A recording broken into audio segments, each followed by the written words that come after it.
नमस्कार दोस्तों, स्वागत है आपका आपके अपने YouTube चैनल मनप स्टोरीज पर। चलिए कहानी शुरू करते हैं। बहू, मैं नहा कर आ गई हूँ, मेरा खाना लगा दे। मालती जी ने अपनी बहू प्रिया से कहा। उत्तर न पाकर उन्होंने प्रिया को फिर से आवाज लगाई। अरे ओ बहू, कहाँ हो भाई? मुझे बहुत जोरों से भूख लगी है। दिन भर में एक बार ही खाती हूँ। अब तुम पहले जैसी खुराक भी नहीं रही।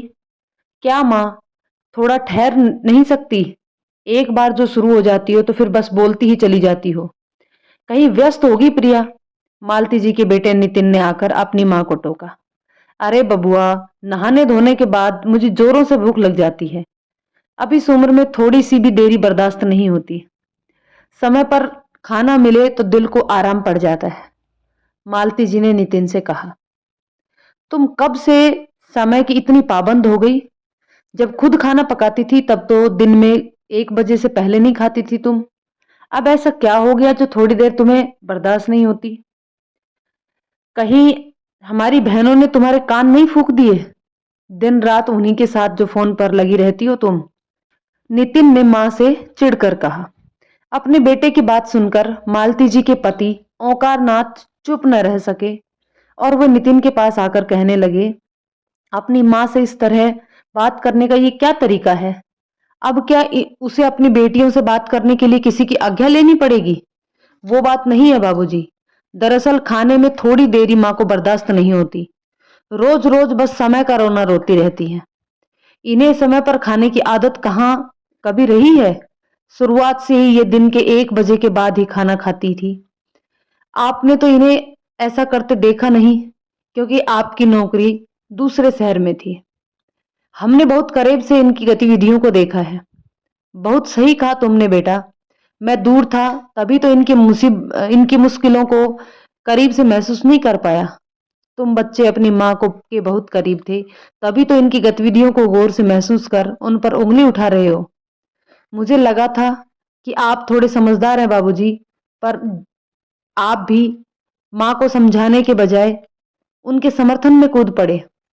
आप लोगों से तो बात करना ही बेकार है। अब मुझे समझ आने लगा है कि घर के बुजुर्गों से लोग क्यों से रहते हैं। नितिन गुस्से में बड़बड़ाते हुए वहां से चला गया।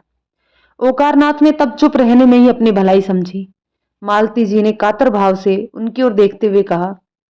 हम माँ बेटों के बीच में आप बेकार दौड़ चले आते हैं। नितिन तो सही ही कह रहा था।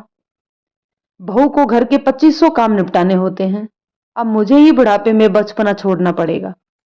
खाने पीने की आदतों को लेकर मुझे ही समझौता करना पड़ेगा। और वादा कीजिए कि आप भी इस मामले में दखल अंदाजी नहीं करेंगे। अपनी पत्नी की बात सुनकर ओंकार बाबू सोचने लगे कि सही है ही कहा गया है कि एक माँ खुद चाहे कितने भी कष्ट उठा ले, पर अपने बच्चों के लिए उसका प्यार कभी कम नहीं होगा। आप भी महान है मालती जी। अब मालती जी खुद के मन को मारने लगी थी। कभी सुबह मिले सेब में से एक टुकड़ा बचा कर रख लेती, तो कभी शाम के नाश्ते में से कुछ नमकीन बचा कर रख लेती। नहाने के बाद उन्हीं फल या नमकीन से अपने व्याकुल क्षुब्धा को कुछ पल के लिए शांत कर लेती। अब धीरे धीरे उन्होंने चुप रहना भी सीख लिया। अपनी पत्नी की ऐसी मनोदशा को देखकर ओंकारनाथ काफी खिन्न रहने लगे, पर उन्होंने भी अपनी जुबान पर ताला लगा दिया था। उनकी चुप्पी के कारण अब घर में सब खुश रहने लगे थे। एक दिन जब मालती जी को कि बहू प्रिया उन्हें खाना देने आई। अरे इतनी जल्दी आपको नींद कैसे आ जाती है माँ? उठिए, पहले खाना खा लीजिए, फिर सोते रहिएगा। मालती जी फिर भी खामोश थी। जब बहू ने उन्हें हिलाकर जगाना चाहा तो उनकी गर्दन एक ओर झुक गई। उनकी ऐसी हालत देखकर प्रिया जोर से चीखी। आप लोग जल्दी यहाँ आइए, पता नहीं माँ जी को क्या हो गया। बहू की तेज आवाज सुनकर ओंकार बाबू भागकर वहां पहुंचे। अपनी पत्नी को इस हालत में देखकर वे बहुत घबरा गए। उठिए मालती जी, क्या हो गया है आपको? आप अपना ध्यान ठीक से क्यों नहीं रखती? ओंकार बाबू अपनी पत्नी को जबरदस्ती होश में लाने का प्रयत्न करने लगे। प्रिया ने दौड़कर पानी का गिलास लाया और अपनी सास के चेहरे पर पानी की छींटे मारने लगी। तब जाकर बड़ी मुश्किल से मालती जी ने अपनी आंखें खोली।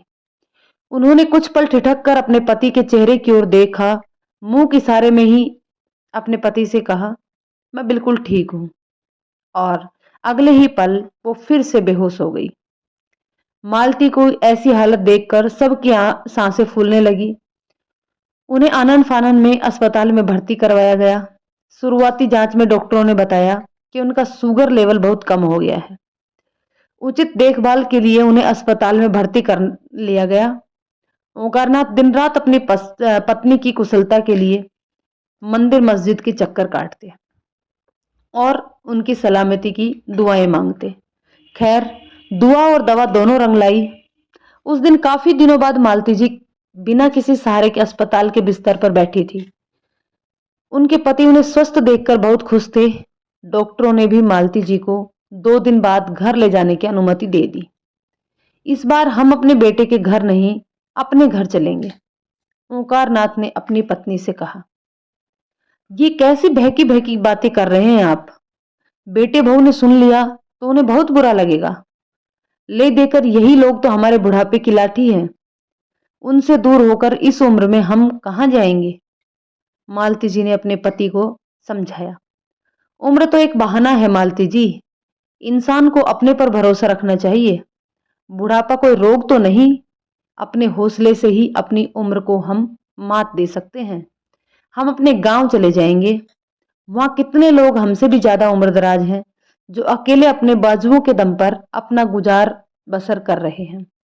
अरे मालती जी, आज ही हमारा नितिन जवान हुआ है। इससे पहले आपके इस बूढ़े पति ने ही इस घर को संभाले रखा था, और आपको भी, कहते हुए खिलखिलाकर हंस पड़े थे वो दोनों। और हाँ श्रीमती जी, हमारे चले जाने से बेटे बहू भी अपने हिसाब से जी पाएंगे। आपने कुल मिलाकर सही कहा जी। मालती जी ने भी अपने पति की बातों का समर्थन किया। कुछ समय पश्चात ओंकारनाथ और मालती जी एक नए सफर पर अपने गांव की ओर प्रस्थान कर गए। वहां उन्होंने धीरे धीरे अपनी गृहस्थी फिर से बसाई। ओंकारनाथ वहां गांव के कुछ बच्चों को ट्यूशन पढ़ाने लगे। इससे उनके मन भी बहल जाता और कुछ आमदनी भी हो जाती। मालती जी भी गांव की आबो हवा मालती जी को भी रास आने लगी। उनकी थम सी गई जिंदगी धीरे धीरे मुस्कुराने लगी। आस पड़ोस की औरतों की मदद से उनकी रसोई महक उठी। अब उनकी दोनों बेटियों का मायका फिर से आबाद हो गया।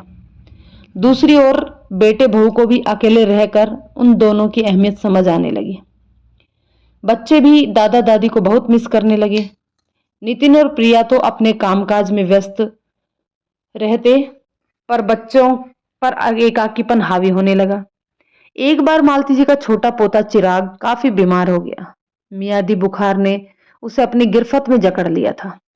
वह अक्सर नींद में ही दादी दादी कहते हुए चौंक कर जाग जाता था। बड़ा पोता वत्सल भी अपने दादाजी को याद करके रो पड़ता था। हमारे दादा दादी हमें छोड़कर क्यों चले गए? वो कब तक वापस आएंगे? उन्हें जल्दी से बुला लीजिए। नितिन और प्रिया को अपनी गलती का एहसास हो गया था। उन्हें पता था कि उन दोनों की बेरुखी का कारण ही मालती जी और ओंकार बाबू अपने गांव लौट गए थे, परंतु दोबारा गांव जाकर उन्हें बुलाने की हिम्मत वे लोग जुटा नहीं पा रहे थे। माँ, माँ देखो न चिराग को क्या हो गया, वह अपनी आंखें नहीं खोल रहा। बड़े बेटे वत्सल ने रोते हुए आवाज सुनकर प्रिया भाग कर उसके पास आई। चिराग बिस्तर पर बेसुध पड़ा था। उसकी हालत देखकर प्रिया की रुलाई फूट पड़ी। नितिन उस वक्त घर पर नहीं था। प्रिया अपने पड़ोसियों की मदद से चिराग को अस्पताल लेकर भागी। डॉक्टरों की देखरेख में चिराग की हालत थोड़ी बेहतर तो हो गई, पर अभी भी लगातार वह अपनी दादी की रट लगाए बैठा था। डॉक्टरों ने सुझाया कि इसकी दादी अगर यहां आ जाए तो यह बच्चा पूरी तरह स्वस्थ हो सकता है। माँ, तुम्हारा चिराग बहुत बीमार हो गया है। वह बेसुध होकर भी तुम्हें ही पुकारता रहता है। तुम लोग यहां आ जाओ तो तुम्हारा पोता स्वस्थ हो जाता। वत्सल्य भी तुम दोनों को बहुत मिस करता है। पिताजी से बात करने की हिम्मत नहीं जुटा पा रहा हूं। उनसे कहना हो सके तो मुझे माफ कर दे। हम तुम्हारे गुनाहगार हैं माँ। आखिरी बार माफ कर दो, अब दोबारा गलती नहीं होगी। नितिन ने रोते हुए कातर स्वर में फोन पर अपनी मां से कहा। बच्चों की व्यथा सुनकर मालती जी का गला भराया। वे चुपचाप आंसू बहाती रही। आओगी ना माँ? माँ को चुप देखकर नितिन ने फिर से पूछा। हाँ बेटा, अपनी रुलाई दबाते हुए माँ ने कहा। 2 दिन के बाद मालती जी और ओंकार बाबू ने अपने पास देखकर नितिन और प्रिया के आंसू थमने का नाम नहीं ले रहे थे। वत्सल भी दौड़कर अपने दादाजी से लिपट गया। दादाजी, हमें छोड़कर कभी मत जाना। दादी जी का स्नेह स्पर्श पाकर चिराग भी मुस्कुराने लगा। अपने बच्चे को खिलखिलाते देखकर नितिन और प्रिया भी फूट फूट कर रोने लगे। गलती पर हमें मन भर डांट लेना, पर दोबारा हमें बेसहारा मत कीजिएगा। बेटे, हमें जाना तो होगा फिर से आने के लिए। दिलों में प्यार आबाद रखने के लिए रिश्तों में कुछ दूरियां बहुत जरूरी हैं बेटा, तभी तो नजदीकियों की आस लगी रहती है, ओंकार बाबू ने दृढ़ स्वर में कहा। सच में दोस्तों, पास रहकर कई बार रिश्तों में कटुता भर जाती है। रिश्तों की गरिमा और गर्माहट को बेहतर और बरकरार रखने के लिए थोड़ी दूरी प्यार के सेतु का काम करती है। पास रहकर किसी की मुसीबत बनने से बेहतर है दूर रहकर उनकी यादों में जगह बनाया जाए।